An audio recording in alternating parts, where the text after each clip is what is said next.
We'll wait for this thing to fire up. So I'm going to start off with the screen off. Usually the best way to do that. I'm learning. I'm learning. Let me go ahead and set up a a link here. So that'll just take a little moment because usually it's a pain in the ass because YouTube still hasn't figured out that streamers would like to easily share their streams with other people so that people could watch. Let's see here. So I'm gonna just post these on the RTC and my own channel. So, because I'm lazy. So, let's see here. And then my own channel. I was already in the RTC Discord.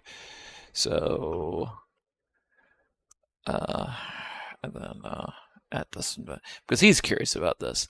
So,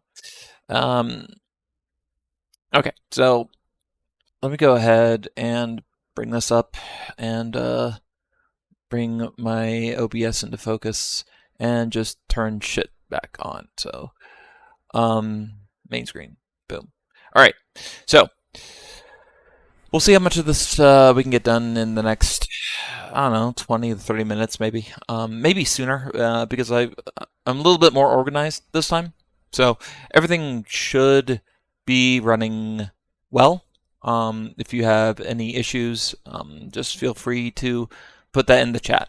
So I'm going to pull up this outline and work on it. My cat's here. Hey, cat. Cat wants to learn a bit more about the TurboGrafx-16 too. She always actually does this whenever I'm talking. It's like she's attracted to my voice or something. Maybe she thinks I'm talking to her. All right, so hopefully this should be visible. So let's go over what we went over during the first part. Basically, we looked at the CPU and its opcodes. We essentially figured out how it worked. So that was important. So we got to kind of know what we're dealing with here, and then we also learned about the vectors and how they work, which is what we're going to be doing to edit the ROM. So we got to figure out essentially which vectors or interrupts or whatever you want to call them we need to essentially worry about. So what should we cover with part 2? I think the first thing that I would like to cover, it's not necessary for what we're doing right now, but it could serve a purpose. Oh my God, this cat's in the way. This purpose. If you see a tail going like this, that's just because she has decided to hang out with me here. She's really sweet. She's like her name's Mama Cat. She always likes to be with me whenever I'm trying to work on anything. So the things that we should cover in this video. I forgot a closing parent in there. Okay. Physical memory map. So that, again, not required, but it would be nice to know in case we need to do any debugging with compressed assets, like, for example, graphics, like tile maps, because or tile data, because unlike the Nintendo Entertainment System, where some cartridges will have just hard-coded character ROM, and you don't have to worry about that. You just avoid it. In TurboGrafx, the entire ROM space is both program data and tile data. So that can... that feeling when you know absolutely nothing about the PC Engine TurboGrafx-16, because it's rad. I appreciate that. Thank you. I'm glad to know that I'm at least somewhat entertaining when you don't even know anything about the TurboGrafx-16. I mean, feel free to watch part 1 if you want. That was me just kind of going at it blind, so it's like really long. But I decided to do a little bit of prep work this time beforehand. So hopefully this shouldn't take too long. I hope. But we'll get started with the physical memory map because I feel as though that's important. So I think this was a good web page that I found that tends to go over it pretty well. The only thing I kind of know about, though, is the sound chip. I think that's built, much like with the Nintendo, it's built into the processor, and it kind of has its own I/O registers and everything. Honestly, currently I'm not too terribly concerned about it, although I might want to look into it, like, in this video, because one thing that I need to learn about it maybe, and I haven't thought about this all that much yet because I don't know if I really need to for this game, but maybe for a future TurboGrafx-16 game, I may need to look at PCM data, because that's another region of ROM that I want to avoid, because corrupting PCM data is pointless, boring, and it just uses up bits that I could use for other things. So the physical, so remember, this is the logical address. So this is what the CPU sees, and supposedly this actually tells us a little bit. Oh my God, cat! I love you to death, but you're in the way. Okay, so let's see here. I know that the address. Hold on. Bear with me here, because I could have sworn that this page had physical memory addresses, but honestly, we can just kind of get a general idea of what some of these are. So the physical address banks. So these are like banks 0 to like FF 0 to 255. Apparently, F8 is RAM. So, and apparently that is set to bank 1, or not really, or MPR1. So again, the TurboGrafx-16 logical address space for the CPU is separated into 8 parts. This cat really is getting on my nerves. I love you, but you're really in the way. So it's like 0 to 7. So apparently, usually 0 is set for your various I/O, which is sound, input, video, etc. So that's all this here. We're not too terribly concerned about this, though, honestly. So I'm like, whatever. But the interesting thing here is, when looking at this page, is 0 page is not at 00. It's at 2000. So I guess that's either hard coded to MPR1, which starts at 2000, or it's wherever F8 is. I don't know that much about how the memory management unit on this works, but we're going to assume that it's always going to be this, I guess. Let me see here, because these can be set, supposedly can be set to anything, but I think it's just, this is kind of showing more common practice. So I guess MPR 0 is your I/O, MPR 1 is your RAM, and 0 page, for whatever reason, starts at 2000, which is, of course, the first section of RAM. So, good to know.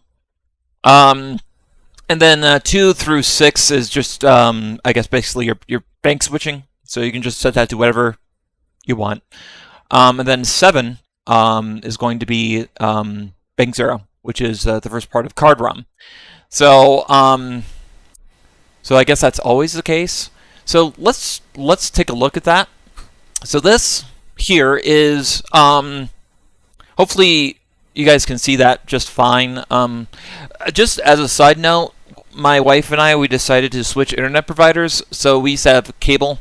So think about Comcast in Colombia. It's called Claro, and it sucked. It had a lot of issues regarding just not very stable connection. Like sometimes certain regions of the world would just go dark or would have bad latency, and sometimes the cable would just go out. And my wife and I we just kind of looked at each other and was like, you know what? We've had enough. Fuck this. Yeah, we're going to go for something different. So we decided to go with a fiber provider. So we actually have a fiber modem now, and we actually get like 200 down, and here's the cool part, 200 up.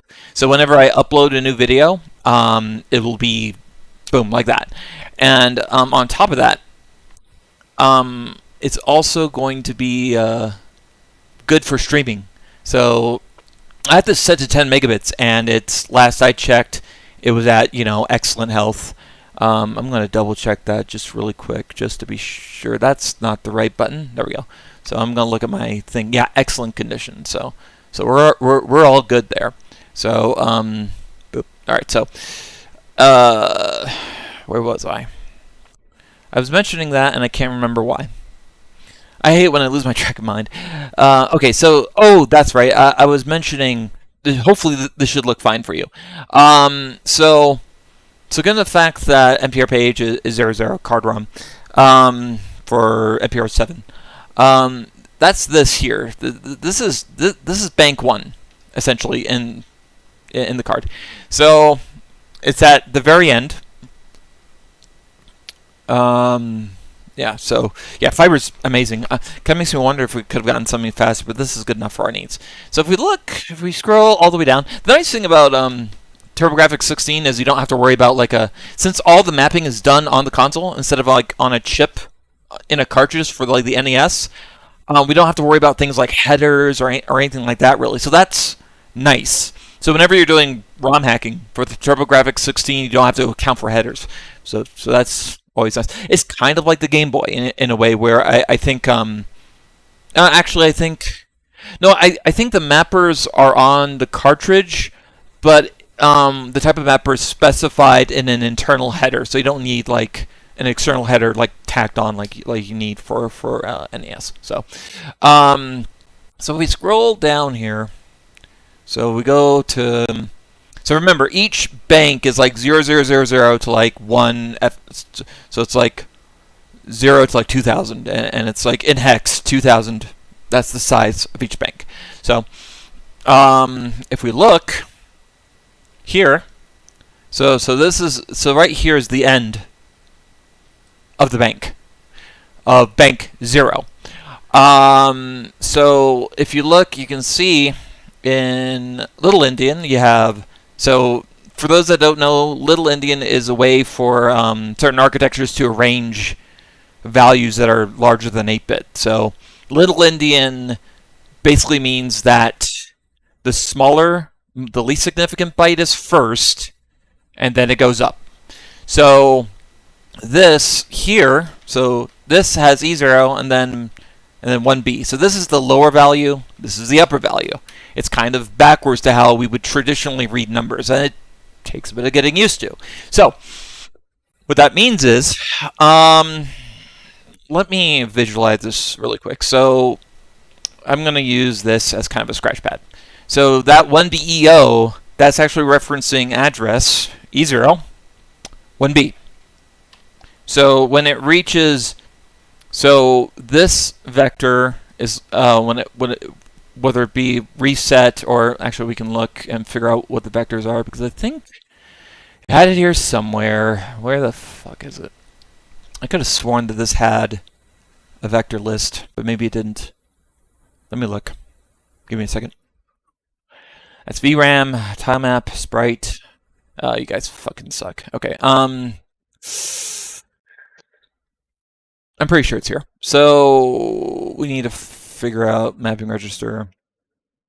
One of these is for the here we are. So it's one of these. Give me a moment. Interrupts. Okay, here it is. Found it. Okay, so it's right here. So destination. So F6 and F7. So that first one, that one that we pulled up here, E01B, that's your break instruction. And then if I bring this guy up here, so that's your break. This is IRQ1 interrupt, which I can't quite remember what that's for. And then this is your timer interrupt. This is your non-maskable interrupt, usually tied to VBlank. And then, of course, this is your reset, which kind of points it to 0. So basically, E06E, E0E3, E01B, and E000. Now, of course, remember this is all mapped here. Okay, so you have to take this basically and kind of do a bit of translation. So it's this plus it's whatever this is, like essentially minus, you know, here minus you know, E, and that's kind of equals the physical card address. So in a sense, okay, but that's kind of basic. That only refers to the first bank, but so basically what we're going to be looking at for the break is, hi, long time no see. Yes, hello. So we're going to be looking at 001B. So that's where break is pointing to. So let's see where it goes. So we're going to go all the way up to 1B. So right here.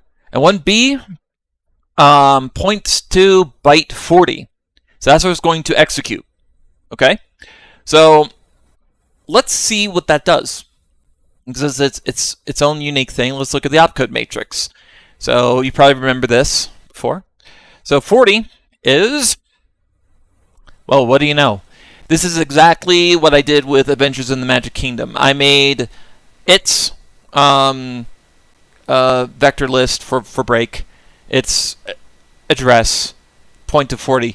So what this means is, technically, we don't need to do anything, actually. So they actually treat a break as a return from interrupt. So there's nothing that we need to change. Now, if break was tied to something other than that, like maybe it was tied to NMI, like how Adventures in the Magic Kingdom did, what we would need to do is somewhere in here. That's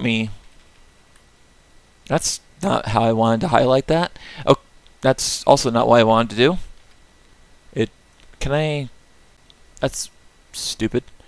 Let me just kind of revert. Yeah, here it is. Okay. So I'm just going to do this.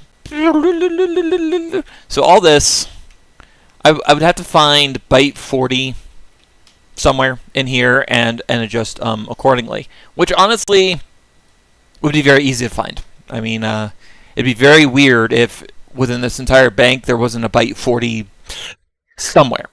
So that's good. That's actually good. So you're probably wondering to yourself, well, what if you turn it on and that in the logical address space, what if this was something else when you turn it on? And that was kind of my first thought. So I was like, okay, would it need to, just as a fail-safe, would that need to be in every single bank? And then I was like thinking, okay, then maybe there's a certain state that it sets itself during power on. So I saw a guy by the name of GT2000 who made Sega Saturn corruptions on real hardware. That's interesting. Probably use some sort of circuit bending maybe, but interesting nonetheless. I think corruptions on Saturn would be a nightmare just due to how complex the architecture is. Although it probably, because I think it uses 68,000s, it probably would be pretty similar in terms of exception handling to Genesis, so maybe it wouldn't be that bad. PlayStation's a fucking chore. One of these days, I'm going to maybe stream trying to reverse engineer the BIOS to where to make PlayStation corruptions more viable. And that's something that I know Urglazar, or whatever his name is. I cannot pronounce that guy's name. I need to know. I need to figure out his actual name. I'm just going to refer to him as that from now on. But the guy that does the RTC program, that develops the RTC program, I think it'd be really cool if I could like hack the BIOS to make that easier. But that'll be for another day.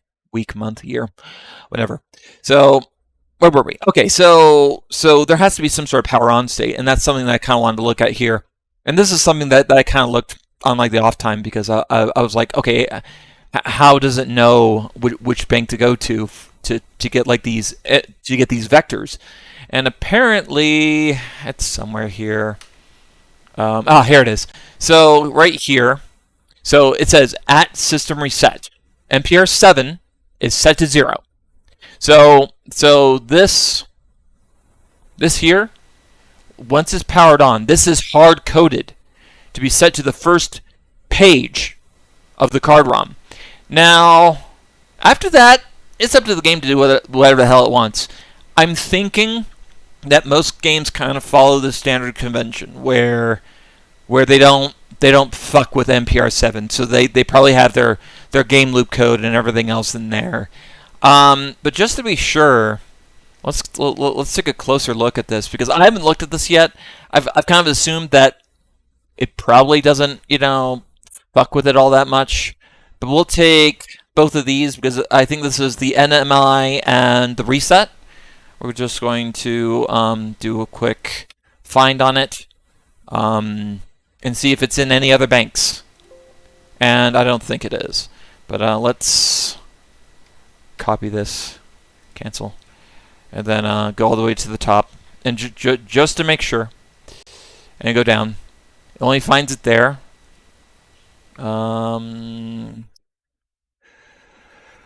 next is F4, which is really fucking weird. So I think it's safe to say that there's only one vector table in this, which is like such a time saver. You have no idea, because with NES games, depending on how it's coded and how the mapper works, you could be editing like 8, 16, 32 different vector tables, and of course each vector table is the banks are going to be different, so you can't do the same address for each one. You kind of have to adjust it, and it's a pain in the fucking ass. So at least this is easy. Honestly, I think other than finding the data in the ROM, I think, and that's going to be part 3, is we're going to actually start looking at the ROM, figuring out where the graphics are.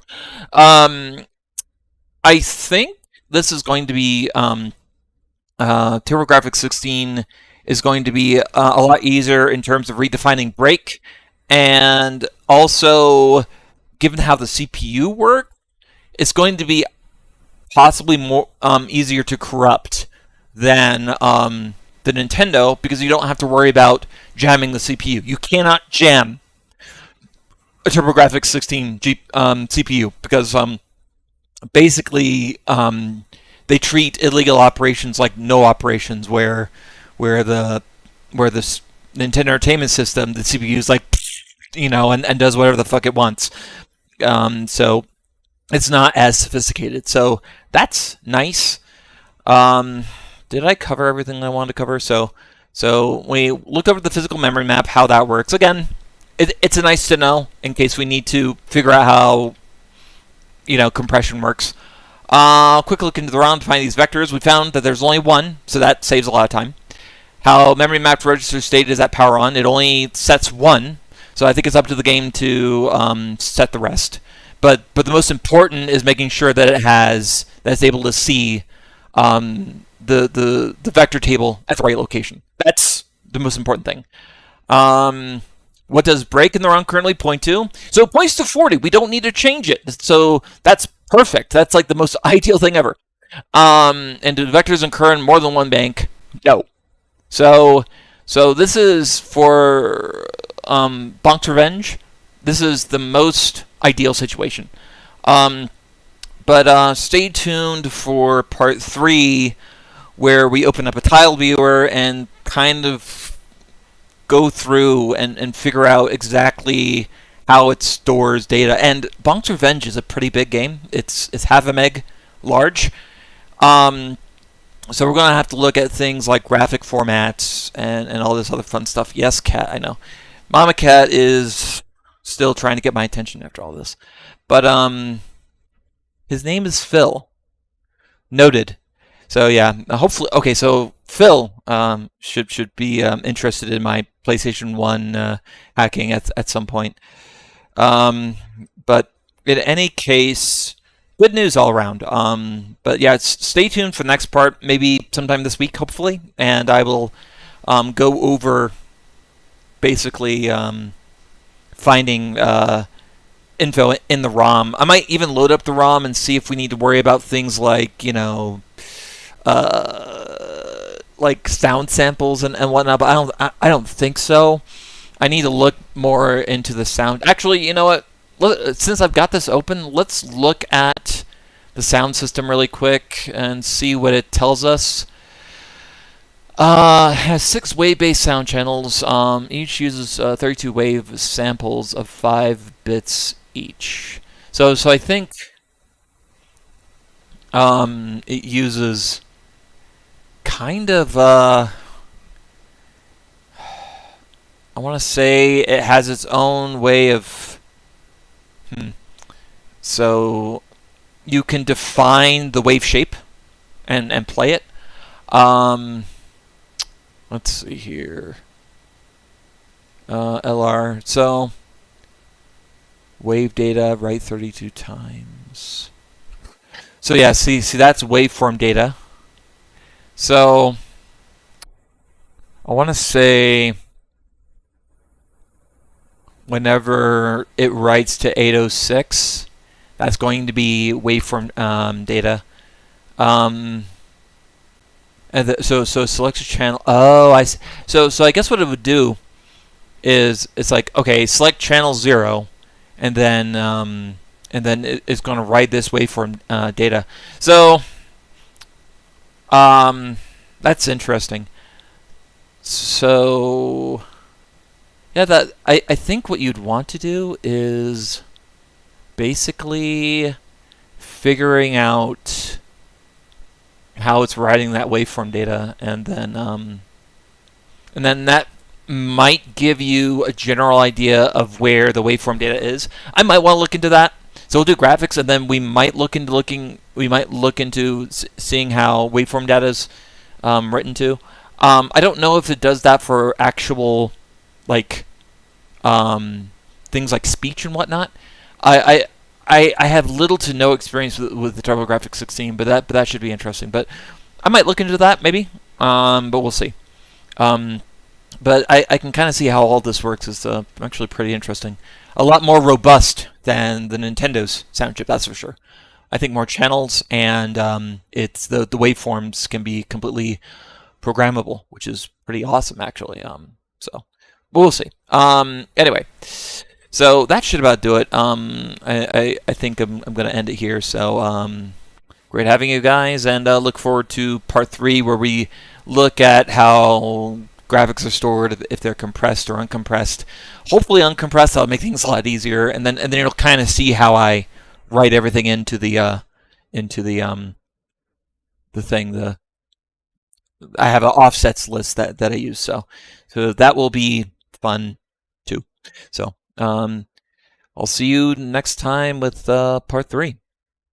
See you later.